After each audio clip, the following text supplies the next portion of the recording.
Hello, welcome to the Managing Drought webinar series offered by the Southern Climate Impacts Planning Program in association with the National Drought Mitigation Center, National Integrated Drought Information System, and NOAA.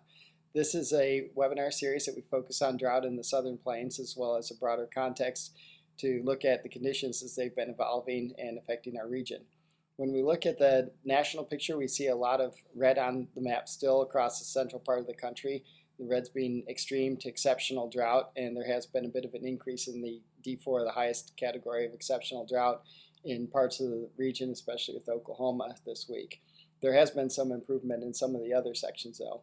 Within our region, we see that the Oklahoma, Kansas, and Arkansas have the most impact. Some area of extreme drought still hanging on in eastern New Mexico that just won't seem to go away. Well, Texas has had some continued improvement. There is actually an increase in some of the most extreme categories in Oklahoma this past week. The reason for this is the short-term rainfall deficits combined with the long-term.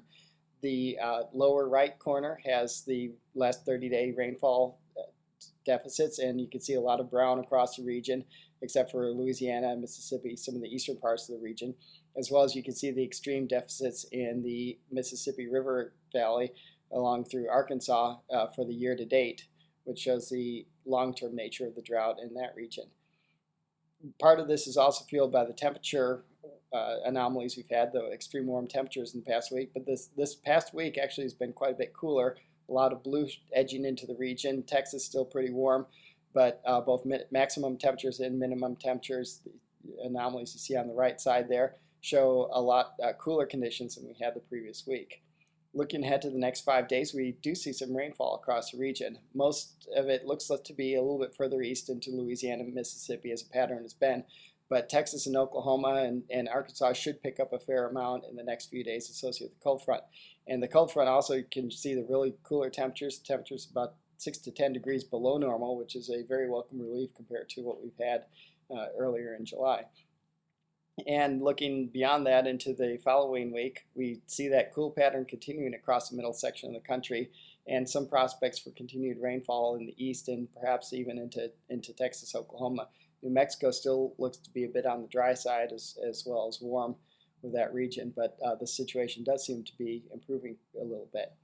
As we look then into the coming fall months, September, October, November, we can see warmth pattern continuing, with most of it centered up into the northern plains, but there's a lot less brown on the shading in the lower right corner, which is the precipitation outlook.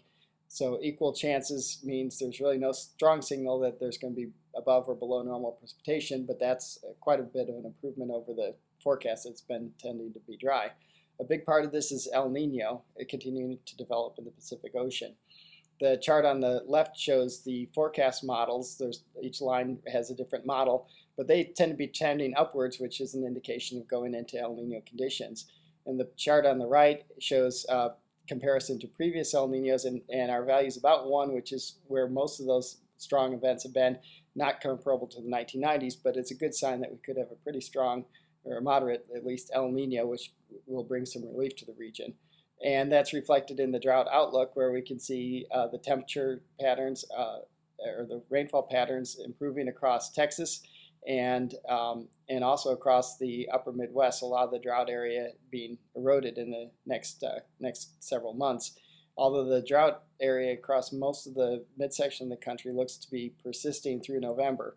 Now, as the El Nino effects become more prominent and should affect Oklahoma and Arkansas and some of these places as we get later into the winter. So we're hopeful that we'll see improvement in that in future drought outlooks. But the drought still hanging around a little bit, but there are positive signs for some relief.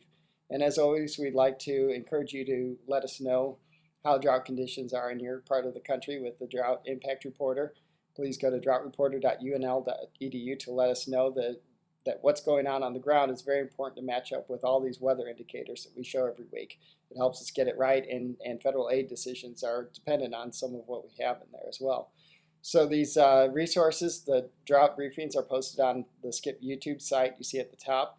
Also many great resources on the US Drought portal, drought.gov, and a number of other places, and you can always contact us at drought@southernclimate.org.